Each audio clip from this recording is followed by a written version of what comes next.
Bismillah. Assalamualaikum warahmatullahi wabarakatuh. Alhamdulillah. Assalatu wassalamu ala Rasulillah wa ala alihi wa sahbihi wa tabi'ihim bi ihsan yaumiddin. Asyhadu an la ilaha illallah wahdahu la syarikalah wa asyhadu anna Muhammadan abduhu wa rasuluh. Amma ba'du.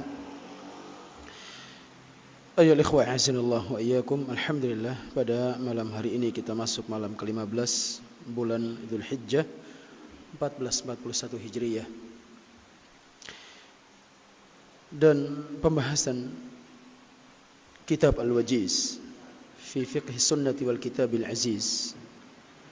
Kita masih pada kitabul hudud, pembahasan terkait dengan masalah hukum-hukum pidana. Dan kita masih pada bab haddul murtad, hukuman bagi yang meninggalkan agama. Kita sampai pada contoh-contoh perbuatan yang membuat seorang itu keluar dari agama. Terakhir kita ambil adalah salah satu sebab atau perbuatan yang membuat seorang itu bisa murtad adalah melecehkan mushaf,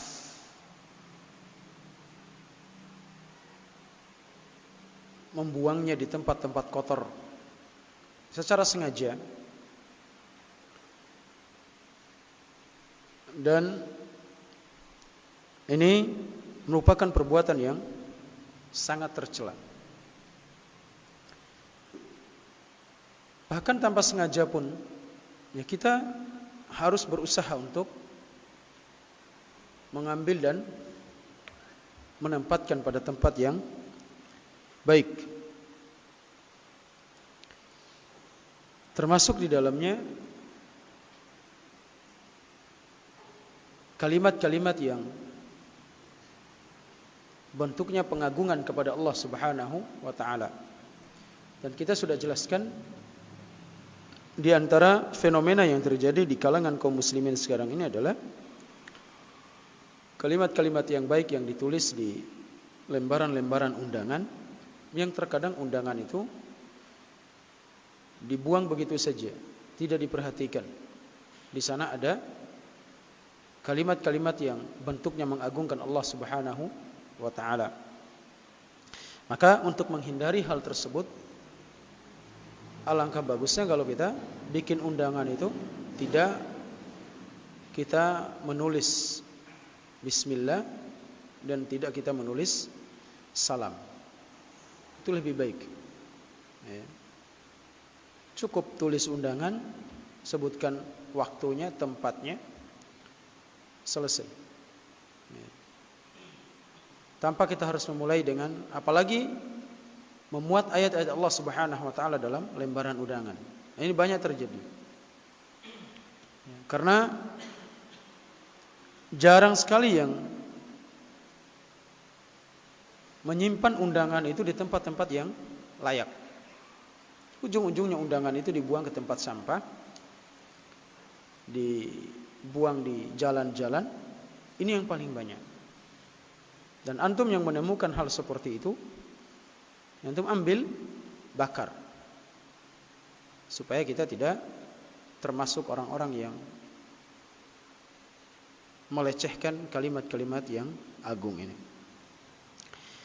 Kemudian yang ke-9, di antara perkara yang apabila seorang itu terjatuh ke dalam perkara tersebut, dia bisa murtad, keluar dari Islam, adalah al-istighfaf bismin min asma'illah atau amrin min awamiri atau nahyin min nawahi. Meremehkan nama dari nama-nama Allah Subhanahu wa taala atau perintah dari perintah-perintah Allah Azza wa Jalla, serta meremehkan bentuk larangan-larangan Allah Subhanahu wa taala. Allah memerintahkan sesuatu, kita abaikan. Atau melarang dari sesuatu, terkadang kita terjatuh ke dalamnya. bentuknya meremehkan, menyepelekan perintah dan larangan Allah Subhanahu wa taala. Ini juga termasuk perkara yang bisa membuat seorang itu jatuh ke dalam perkara yang membuat dia keluar dari Islam. Dan ini banyak terjadi. Banyak hal-hal yang dilarang Allah Subhanahu wa taala yang terkadang sebagian kaum muslimin tidak memperhatikannya, tidak memperdulikannya. Dia anggap remeh. Sekalipun dia tahu. Dan ini banyak terjadi sekarang ini, sebagaimana kita jelaskan pada pertemuan sebelumnya, banyak orang yang meremehkan terkait dengan praktek ribawi. Dianggap hal yang biasa, tidak apa-apa. Padahal ini merupakan perkara besar. Perkara yang Allah Subhanahu wa taala umumkan peperangan adalah riba. Bukan masalah dosa yang lain, dosa riba. Allah Azza wa Jalla mengumumkan dari atas langit. Diperangi orang-orang yang mempraktekkan praktek riba ini. Dan ternyata masih banyak orang yang mengabaikannya, menyepelekannya. Dianggap hal yang biasa, dianggap hal yang tidak apa-apa. Padahal ini merupakan perkara yang bisa, yang apabila dia lakukan ini, dia tahu hukumnya, sengaja, dia tidak peduli, bahkan menganggap ini perkara hal yang biasa, maka bisa terjatuh dalam perkara kekufuran. Yang berikutnya, ibadatul asnam wal authan. Beribadah kepada patung-patung, menyembah patung atau berhala-berhala. Beribadah yang perlu kita ketahui bahwasanya bukan sekedar kita sholat, bukan sekedar kita berpuasa, termasuk di dalamnya adalah menyembelih, mempersembahkan sembelihan kita untuk berhala-berhala. Ini termasuk perkara kekufuran yang membuat seorang itu keluar dari Islam, yang fenomenanya terjadi di kalangan kaum muslimin, yang mereka mempersembahkan sembelihan mereka untuk selain Allah Subhanahu wa taala. Entah itu untuk lautan, untuk mata air, penjaga gunung menurut mereka, atau untuk orang-orang yang sudah mati, disembelih di sisi kuburan. Termasuk di daerah kita ini masih ada orang-orang yang mengagungkan kuburan. Seperti kata beliau, at-tawaf bil kubur, tawaf mengelilingi kuburan, beribadah di sisi kuburan. Wal istighasatu bi ahliha wa du'a'uhum, memohon pertolongan, bantuan kepada penghuni kubur dan berdoa kepada mereka, meminta kepada mereka. Ini semua termasuk amalan kekufuran yang membuat pelakunya murtad, keluar dari Islam. Meminta kepada penghuni kubur, meminta, berdoa di sisi kuburan agar apa yang kita inginkan disampaikan kepada Allah Subhanahu wa taala. Wa talabul madadi wal auni minhum, memohon pertolongan kepada mereka, bantuan kepada mereka. Termasuk kepada yang konon katanya penjaga gunung, penjaga lautan, sehingga bagi yang bercocok tanam untuk memulai menanam atau mengolah, menggarap lahan, mereka terkadang mengalirkan darah binatang kurban. Disapa dulu penjaga gunung. Demikian juga bagi para nelayan, sebagian mereka meyakini bahwasanya ada penjaga laut. Terkadang mereka melakukan ritual-ritual kesyirikan, larung laut dan yang semisalnya. Ini merupakan perkara kekufuran, yang kalau sudah sampai hujjah kepada orang ini, maka kalau dia tidak mengindahkan, dia tidak bertobat dari perbuatannya, Karena merupakan perbuatan kekufuran, kesyirikan besar. Maka dia bisa dikategorikan sebagai murtadin, orang-orang yang keluar dari agama Islam. An-nadhar li ashabil kubur, demikian juga kita bernadar untuk penghuni kubur. Ada orang yang bernadar, kalau saya sukses, kalau saya lulus, kalau saya sembuh, saya akan sembelih untuk kuburan fulan. Saya akan mengalirkan darah di sisi kuburan fulan. Ini semua bentuk kesyirikan, dan ini merupakan bentuk kekufuran, amalan yang membuat seorang itu keluar dari Islam. Ya, karena ini kesyirikan besar, bukan kesyirikan kecil. Wadzabhu lahum, menyembelih untuk mereka, aw li ghairihim minal makhluqat, atau yang selainnya dari makhluk-makhluk Allah Subhanahu wa taala.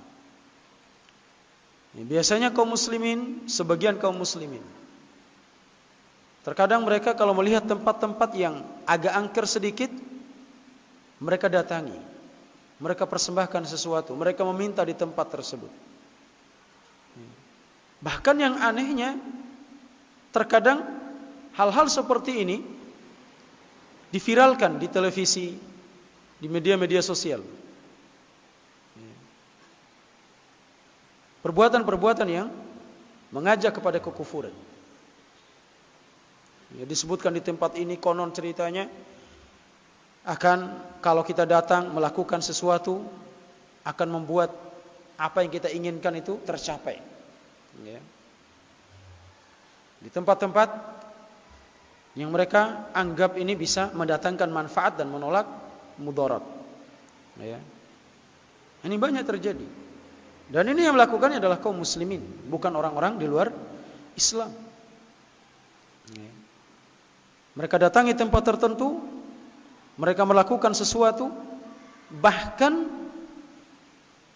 ada cara-caranya, ada ritual-ritual tertentu.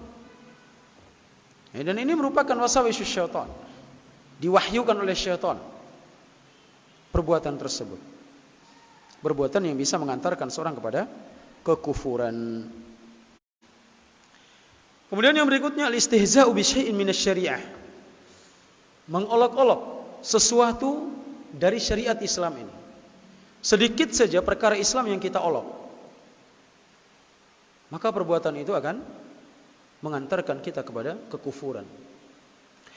Kal istihza'i bil musallin ar-raki'in as-sajidin, seperti mengolok-olok orang yang salat, orang-orang yang bersujud dan ruku lillah. Banyak orang-orang sekarang yang kalau melihat temannya sholat, terkadang diolok, diejek. Wal istihza'u bil lihya wal khimar, demikian juga di antara kaum muslimin yang mengolok-olok jenggot, wal khimar, demikian juga cadar dan yang semisalnya, jilbab. Entah mereka mengolok-olok dengan ucapan mereka, dengan isyarat mereka, atau dengan raut muka yang menunjukkan bahwasanya mereka tidak senang dengan sunnah ini. Yang melihat orang yang jenggotan, orang Islam yang jenggotan, pokoknya lain tanggapannya. Nah, ini istihza'.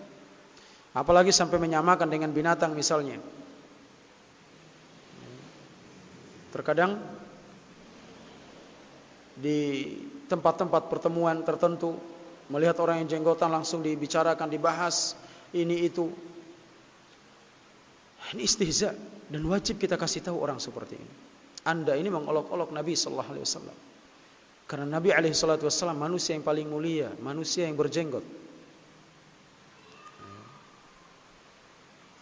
Apapun alasan kita tidak boleh. Adapun anggapan mereka jenggot ini sunnah, kemudian mereka mengolok-oloknya. Sunnah ini dimaksudkan di sini bukan sunnah yang sifatnya sunnah. Sunnahnya jenggot itu sunnah yang sifatnya wajib. Sunnah yang sifatnya wajib. Karena sunnah Nabi sallallahu alaihi wasallam Tidak selalu hukumnya sunnah, atau sunnah selalu dihukumi dengan perkara sunnah yang dikerjakan dapat pahala, kalau ditinggalkan tidak dapat apa-apa. Itu sunnah menurut ulama fikih. Ada amalan-amalan sunnah yang dikerjakan dapat pahala, ditinggalkan tidak apa-apa. Tapi kalau sunnah dari Nabi sallallahu alaihi wasallam bisa sifatnya wajib, hukumnya wajib, bisa hukumnya sunnah, bisa hukumnya mubah. Ini terlalu dangkal pemahaman dengan memahami sunnah itu selalu dipahami dengan dikerjakan dapat pahala, tidak dikerjakan tidak dapat dosa, sehingga mereka memotong jenggot mereka, menguris jenggot mereka. Perhatikan, sunnah jenggot ini Nabi sallallahu alaihi wasallam, dan tidak ada hadis satupun yang bertentangan dengan hadis ini. Hadis Nabi sallallahu alaihi wasallam yang mengatakan, peliharalah jenggot kalian dan cukur kumis kalian. Selisih orang-orang Yahudi, selisih orang-orang Majusi. Tidak ada yang bertentangan dengan hadis ini, kecuali akal-akal manusia yang dangkal. Hanya akal mereka. Yang bertentangan dengan hadis ini hanya akal saja. Tidak ada hadis lain yang bertentangan dengan hadis ini. Kalaupun ada, tidak bertentangan. Dalam riwayat dari Ibnu Umar, bahwasanya beliau memotong jenggotnya, atau mengatakan bahwasanya ukuran jenggot itu 1 qabdah, 1 genggam, baru boleh dipotong. Tapi praktiknya Ibnu Umar sendiri tidak demikian. Beliau memelihara jenggotnya dan dibiarkan. Artinya ukuran minimal seorang itu bisa memotong jenggotnya adalah 1 qabdah. 1 qabdah itu kita pegang seperti ini, sisanya di bawah itu yang dipotong. Bukan dipegang sedagu-dagunya begini baru dipotong. Enggak. Ukuran di bawah dagu. Ada sisanya baru dipotong. Ya, ada orang yang penting ada 1 qabdah. Enggak. 1 qabdah itu kalau kita pegang di bawah dagu kita, kemudian sisa dari pegangan ini, maka kita potong. Itu yang ada. Dan Ibnu Umar sendiri meriwayatkan hadis ini, beliau tidak melakukannya. Karena Nabi SAW memerintahkan, pelihara, biarkan. Cukur kumis, yang diperintahkan cukur kumis. Ini sekarang kaum muslimin kumisnya dibiarkan, jenggotnya dikuris. Dengan alasan-alasan konyol mereka. Makanya merupakan, kalau dia mencukur jenggot, dia mengatakan ini bahwasanya jenggot ini tidak wajib, jenggot ini kayak kambing dan semisalnya, ini bisa berbahaya bagi dia. Tapi kalau dia cukur, tetap dia meyakini bahwasanya ini sunnah yang wajib, namun karena dia tertekan atau karena dia tidak disukai oleh orang-orang misalnya, dia merasa ya banyak alasan. Maka dalam kondisi itu pun tetap dia dikatakan fasik. Tetap dia dikatakan fasik. Orang yang mencukur jenggot ini perbuatan fasik. Tapi kalau dia istihza, dia mengolok-olok, bukan fasik lagi. Dia bisa jatuh dalam kekufuran. Demikian juga cadar. Kalau Anda tidak senang cadar, jangan diolok. Jangan diolok. Karena cadar ini sendiri, ada yang mengatakan apa? Hukumnya wajib. Hukumnya wajib. Dan terjadi khilaf antara para ulama di sini. Bahkan Syekh Al-Albani rahimahullahu taala mengatakan hukumnya sunnah, keluarga beliau memakai cadar. Tapi dalam menjelaskan hukum, dia menjelaskan berpegang dengan hukumnya apa? Sunnah.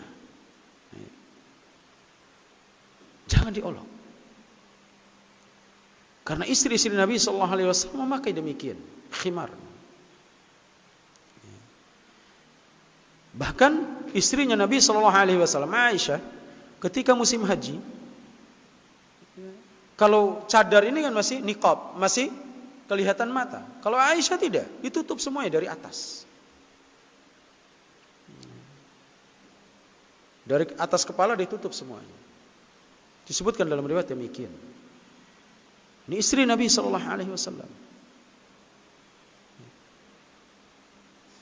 Ini menunjukkan bahwasanya dari sinilah para ulama mengatakan bahwasanya memakai cadar itu hukumnya wajib. Tapi yang berpegang dengan sunnah pun tidak menjadi masalah. Karena Nabi SAW, ini baru ada perselisihan dalam hadis. Ta'arud di dalam lafaznya atau prakteknya. Nabi SAW mengatakan kepada Asma bahwasanya yang boleh kelihatan dari wanita itu hanya ini dan ini. Dia menunjuk ke mukanya dan pergelangan tangannya. Ya. Hanya sebatas itu yang boleh. Maka dari sini Syekh Al-Albani rahimahullah taala mengatakan bahwasanya hukumnya cadar itu sunnah, bukan wajib. Ya.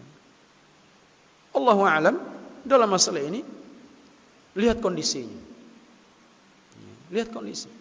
Kalau sekiranya seorang itu bisa membuat ya, laki-laki terfitnah, ahsan dia bercadar. Itu lebih selamat. Lebih selamat bagi dirinya dan selamat bagi hati para lelaki. Ya, karena biasanya laki-laki itu terfitnah dari apa? Lihat mukanya. Ya, dia terfitnah. Ya, body sudah bahenol, muka hancur, enggak akan terfitnah. Ya, ini fitrah. Maka lihat kondisi dalam masalah ini. Wal istihza'u bil adzan. Demikian juga ada orang-orang yang istihza dengan adzan. Ini contoh-contoh saja. Wa illa apa saja bentuknya kita mengolok-olok perkara agama ini masuk dalam kategori perbuatan kekufuran. Sedikit saja.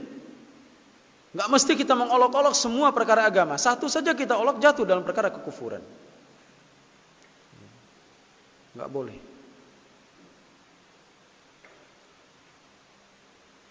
Liqaulillahi ta'ala fi haqqil kafirin. Hal ini berdasarkan firman Allah Subhanahu wa taala terhadap orang-orang kafir, wa idza nadaitum ilas shalah ittakhadhuha huzuwan wa la'iba. Apabila kalian memanggil, menyeru mereka orang-orang kafir untuk salat, mereka menjadikan salat itu sebagai bahan candaan dan permainan. Dzalika bi annahum qaumul la ya'qilun. Yang demikian itu karena mereka adalah orang-orang yang tidak berakal, tidak memahami. Sama sekarang perbuatan sebagian kaum muslimin diajak sholat, sudahlah. Kalau kita sholat semua nanti neraka kosong. Ini istihza. Ini perbuatan kufur. Sama. Ini keluar dari lisan seorang muslim yang mengaku Islam, berKTP muslim. Ini bentuk istihza, bentuk mengolok-olok dan harus dinasihati dia. Harus disampaikan bahwasanya perbuatan Anda, ucapan Anda ini adalah ucapan kekufuran. Sekalipun orangnya belum dikafirkan. Jangan ketika mendengar saudaranya mengucapkan demikian, oh Anda sudah kafir. Tidak. Kita harus lihat dulu orangnya ini seperti apa. Sebagaimana kita jelaskan sebelumnya, ada syurut wa mawani'. Ada syarat-syarat pengkafiran dan ada penghalang-penghalangnya. Kalau terpenuhi syarat dan hilang penghalang, baru dijatuhi hukum kafir. Harus terpenuhi syarat-syarat semuanya. Harus hilang semua penghalang-penghalangnya. Bukan hilang satu. Atau bukan hanya satu syarat. Itu kalau terkait dengan personnya, individunya. Tapi kalau perbuatan secara umum, dan inilah yang dilakukan oleh para ulama salaf. Dan hal inilah yang disalah fahami oleh kelompok-kelompok yang mengatakan bahwasanya salaf itu mengkapling surga dengan mengkafirkan, membid'ahkan. Para salaf tidak pernah mengkafirkan secara individu, kecuali sudah tegak padanya hujjah. Orang ini faham dia melakukan perbuatan kekufuran itu karena ikhtiarnya, karena pilihannya. Dia sengaja. Tapi kalau menjelaskan bahwasanya perbuatan seperti ini kafir, hukumnya kafir. Ini yang banyak dijelaskan dalam kitab-kitab para ulama. Perbuatan seperti ini hukumnya bid'ah. Tapi membid'ahkan pelakunya belum tentu. Akhirnya keluar statement dari mereka bahwasanya salaf atau salafi itu suka mengkafirkan, suka membid'ahkan. Sekarang pertanyaannya, siapa yang pernah dikafirkan langsung secara individu? Dan siapa yang pernah dibid'ahkan? Apakah Anda? Kapan? Di mana? Tapi kalau perbuatannya, iya. Misalnya, orang yang sholat di sisi kuburan atau yang menyembah kubur, hukum perbuatan ini kafir. Ya. Tapi kalau pelakunya, maka dilihat dulu. Tidak pernah para ulama salaf, si fulan kafir. Kenapa? Karena sholat di kuburan, karena meminta kepada penghuni kubur. Enggak pernah.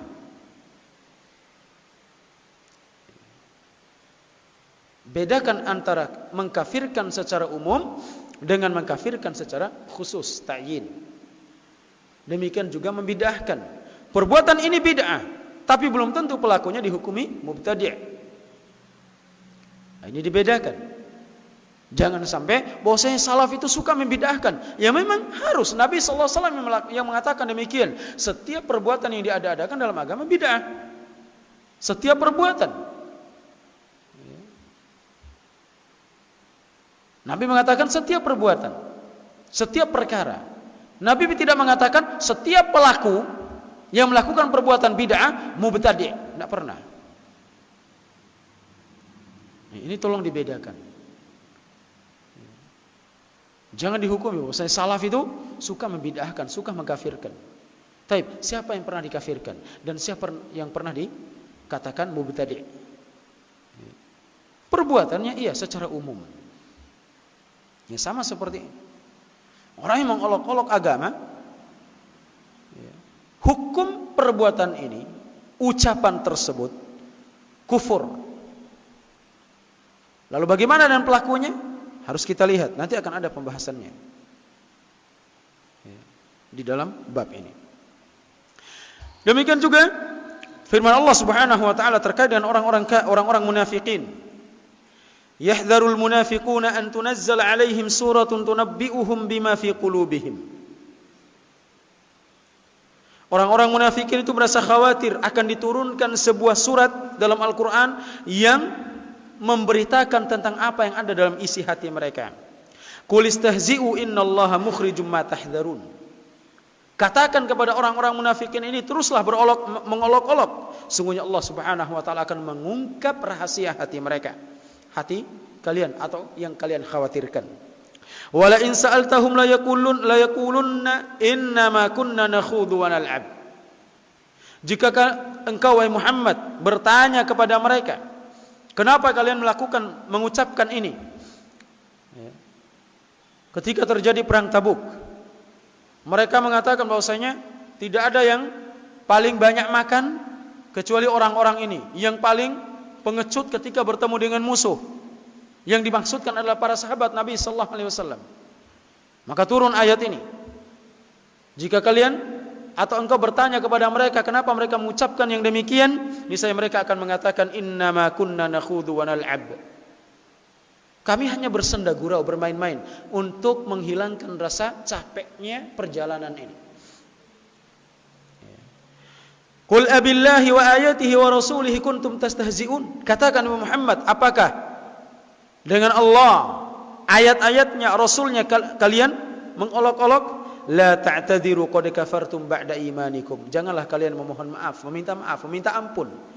Karena sungguhnya kalian telah kafir setelah kalian beriman. Ini bahayanya kita mengolok-olok agama. Sedikit, enggak perlu banyak, sedikit saja perkara yang kita olok-olok ini akan membuat kita jatuh dalam perkara kekufuran. Maka hati-hati. Mengolok-olok satu ayat saja dalam Al-Quran atau hadis Nabi sallallahu alaihi wasallam diolok-olok,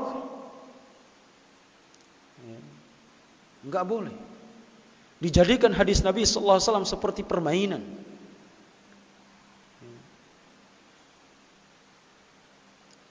Cukup kita imani hadis Nabi sallallahu alaihi wasallam. Jangan diolok-olok. Dan kalaupun kita tidak mampu memahami hadis itu dengan akal kita, maka sikap kita adalah taslim, tunduk. sekalipun belum bisa dijangkau oleh akal dan pikiran kita. Sama seperti kita yang lagi viral sekarang ini, pembahasan tentang turunnya Allah Subhanahu wa taala ke langit dunia. Kalau Allah turun ke langit dunia di sepertiga akhir malam, maka Allah tidak pernah berada di atas arasy-Nya. Ini kalau kita pakai logika kita, pakai akal kita. Ya. Dipakai akal. Cukup kita imani apa yang dikatakan oleh Nabi sallallahu alaihi wasallam. Sama seperti hadis Nabi sallallahu alaihi wasallam yang mengatakan bahwasanya, tahukah kalian kemana matahari itu terbenam? Ya. Para sahabat mengatakan, kami, Allah dan Rasulnya yang lebih tahu, yang maha tahu. Nabi sallallahu alaihi wasallam mengatakan bahwasanya matahari setiap kali dia terbenam itu, dia sedang bersujud kepada Allah di bawah arasy-Nya. Sampai Allah memerintahkan matahari untuk terbit dari arah timur kembali. Kalau kita pikir dengan logika kita, kapan matahari itu bersujud? Padahal terus akan berputar seperti itu. Terbenam matahari di arah timur atau wilayah sebelah timur, wilayah sebelah barat belum terbenam. Begitu seterusnya. Kapan dia bersujud? Kalau kita pakai logika kita, sama dengan turunnya Allah Subhanahu wa taala ke langit-langit dunia.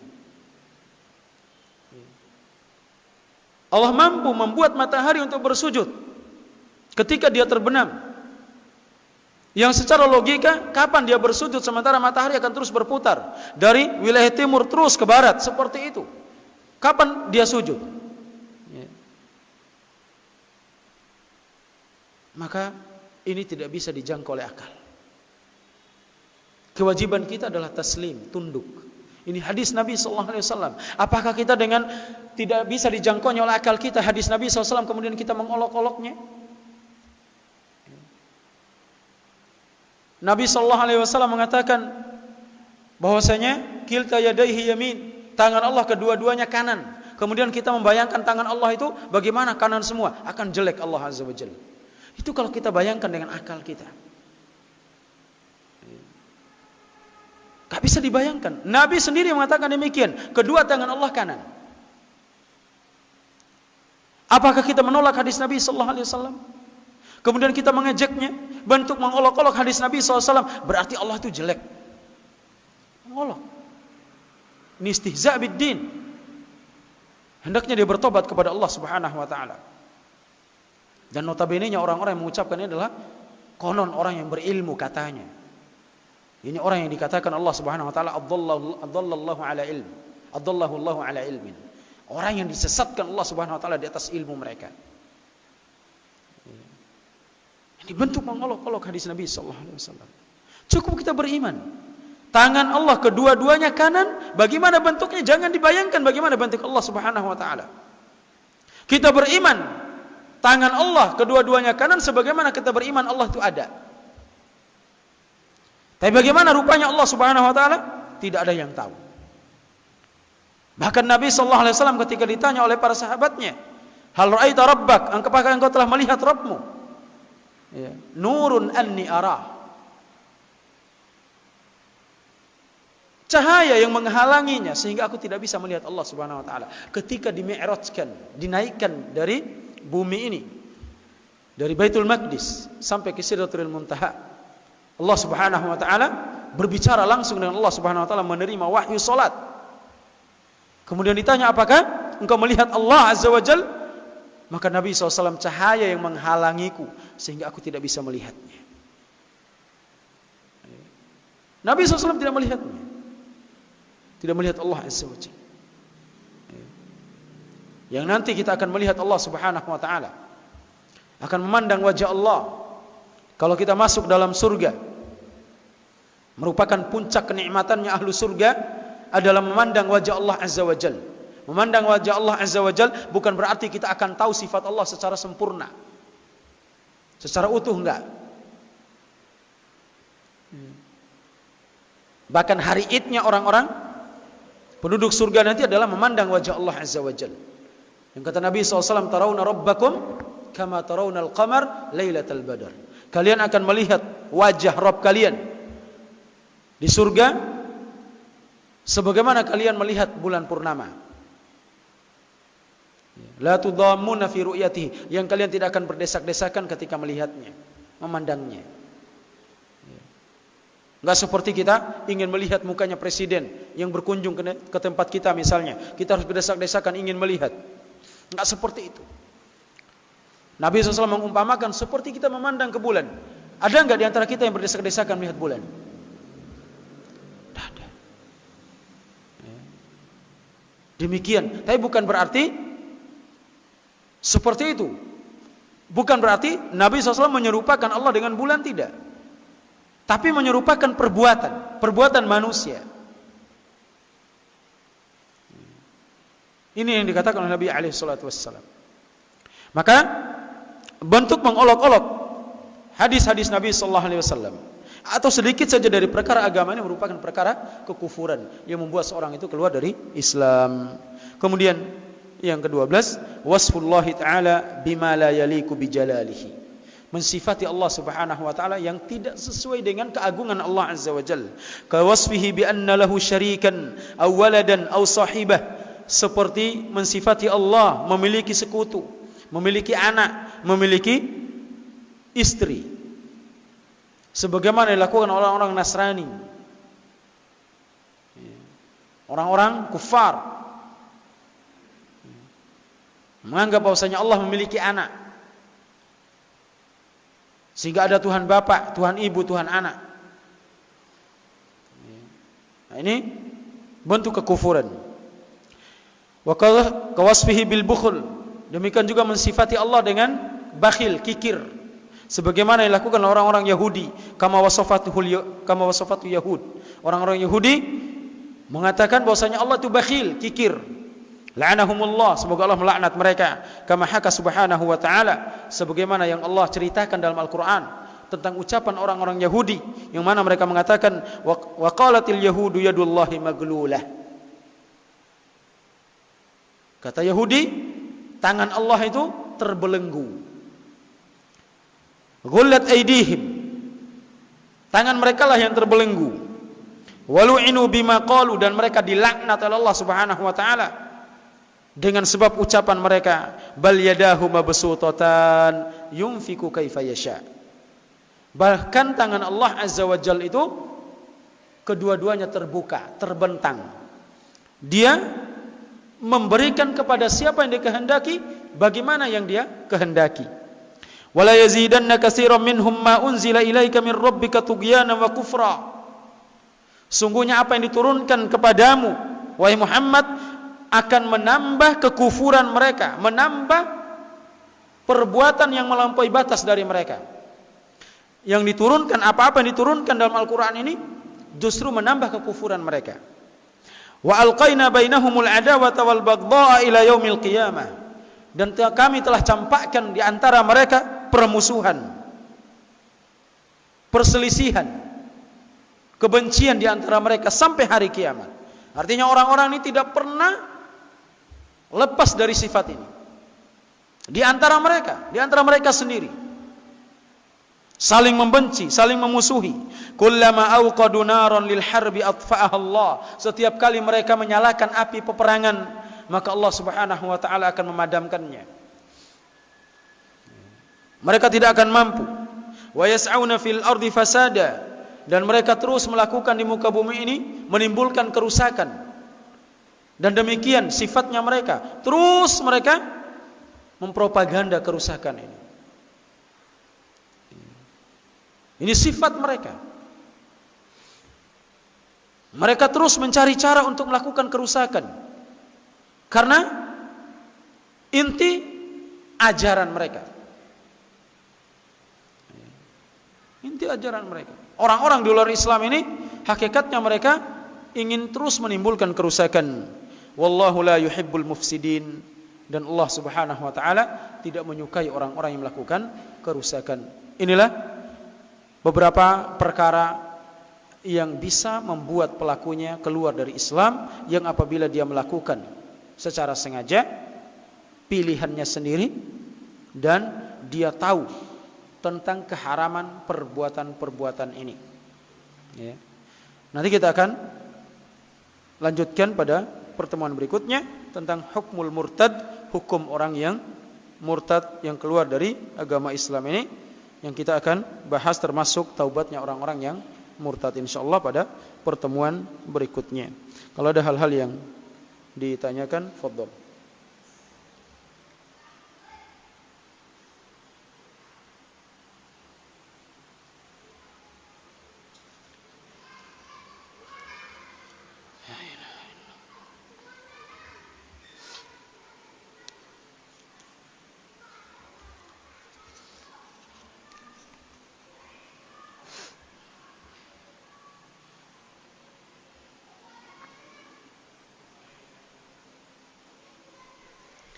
Assalamualaikum warahmatullahi wabarakatuh. Apa boleh dirutinkan berdoa sesudah sholat fardu sambil mengangkat tangan?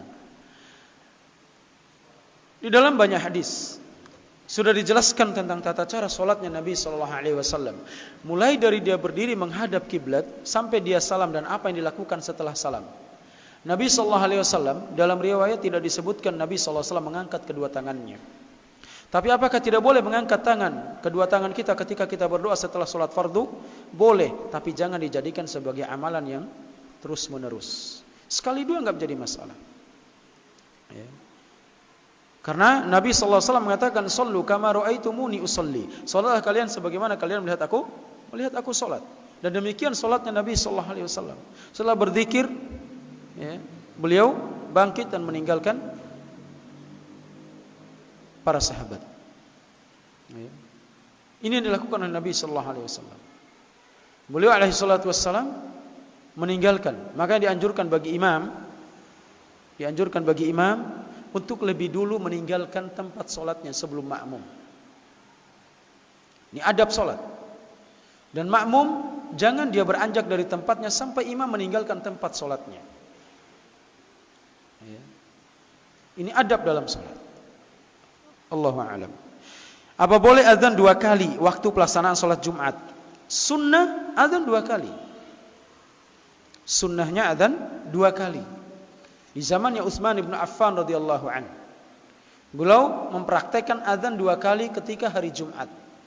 Azannya yang pertama dilakukan di pasar-pasar, sekitar 1 atau 2 jam sebelum pelaksanaan sholat Jumat, untuk mengingatkan kaum muslimin bahwasanya hari ini adalah hari Jumat, supaya mereka bersiap-siap.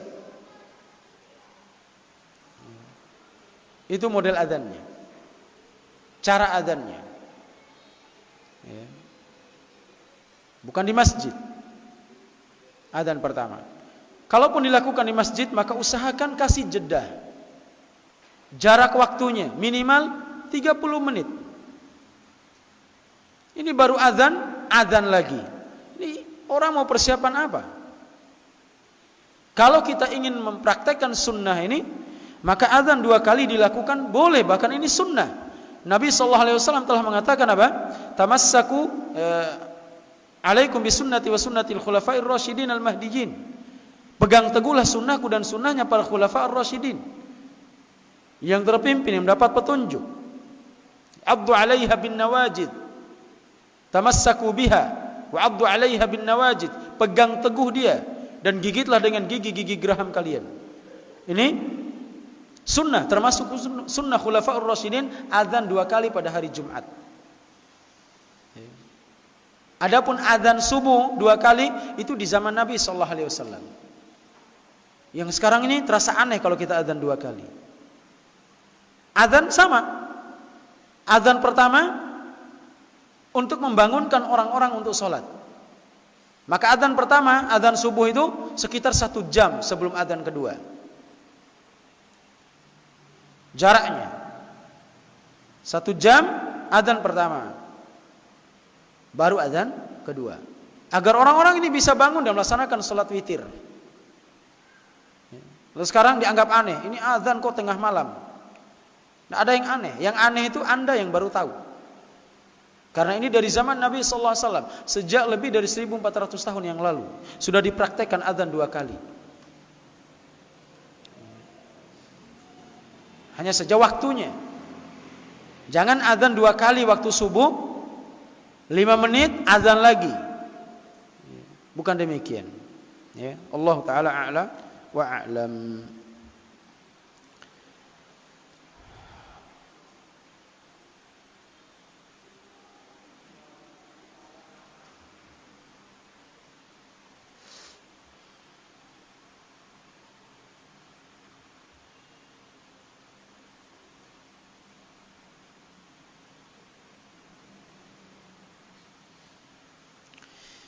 Ini pertanyaan terkait dengan bagaimana sikap orang tua atau cara menghadapi orang tua yang ada kurang bagus hubungannya dengan menantunya. Ada yang dengan istri yang bertanya ini. Kadang disakiti, bersikap tidak adil terhadap anak dan istrinya. Maka dalam hal ini tetap berbakti kepada orang tua. Dan kita lihat apa sikap kita atau sikap istri kita yang kurang disenangi oleh orang tua kita, sehingga kita terus bisa merubahnya. Kita harus cari tahu, introspeksi diri dulu sebelum kita bertanya kepada orang tua kita. Jangan tanya apa yang tidak diinginkan, cari tahu dulu apa sikap dan perilaku yang tidak diinginkan oleh orang tua kita. Karena biasanya orang tidak senang, tidak suka, itu pasti ada sesuatu pada diri kita.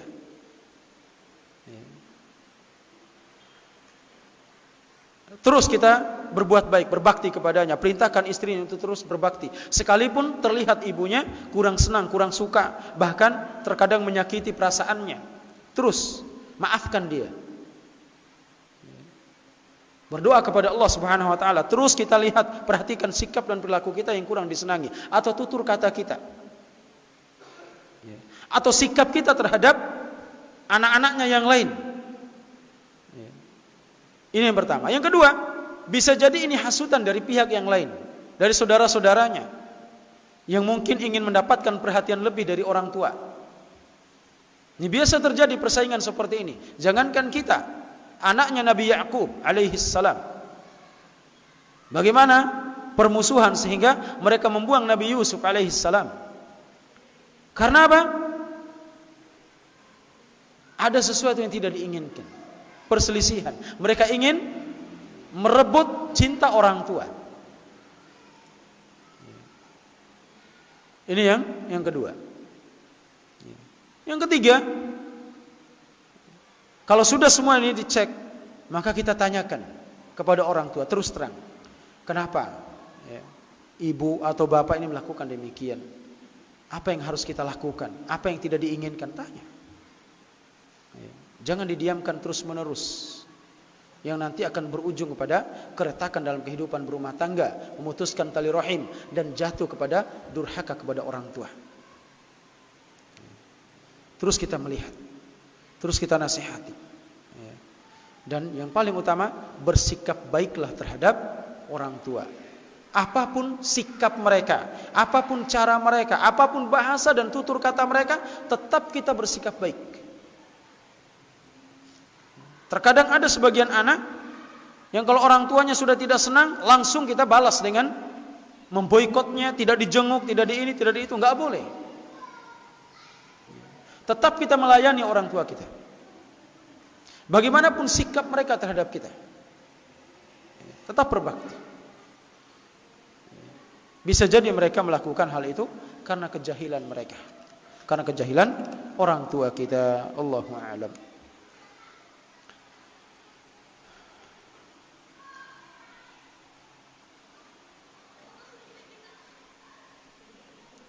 Assalamualaikum warahmatullahi wabarakatuh. Sekiranya belum mampu merutinkan puasa Senin Kamis dan Ayyamul Bid, mana yang lebih utama di antara keduanya? Ya. Di antara puasa-puasa sunnah, ya, kalau berbicara yang paling utama, Nabi SAW mengatakan puasa yang paling dicintai Allah Subhanahu Wa Taala adalah puasa Daud, puasa sehari berbuka sehari. Puasa sehari dan berbuka sehari. Kemudian mana yang lebih utama di antara puasa Senin dan Kamis atau Yaumul Bid? Allahu a'lam. Ana belum sampai ke situ, belum tahu mana yang lebih utama. Tapi Nabi sallallahu alaihi wasallam pernah mengatakan bahwasanya puasa hari Senin dan hari Kamis, hari di mana Allah Subhanahu wa taala atau para malaikat mengangkat catatan amalan kita ke hadapan Allah Azza wa Jalla. Maka Nabi sallallahu alaihi wasallam mengatakan, aku senang puasa hari Senin Kamis karena hari Senin adalah hari lahirku dan hari Kamis adalah hari di mana catatan-catatan amal kita diangkat di hadapan Allah Subhanahu wa taala. Maka aku senang catatan-catatan amalku diangkat dalam keadaan aku sedang berpuasa. Ya, demikian. Wallahu taala a'la wa a'lam. Subhanakallahumma wa bihamdika asyhadu an la ilaha illa anta astaghfiruka wa atubu ilaik wa akhiru da'wana anil hamdulillahi rabbil alamin.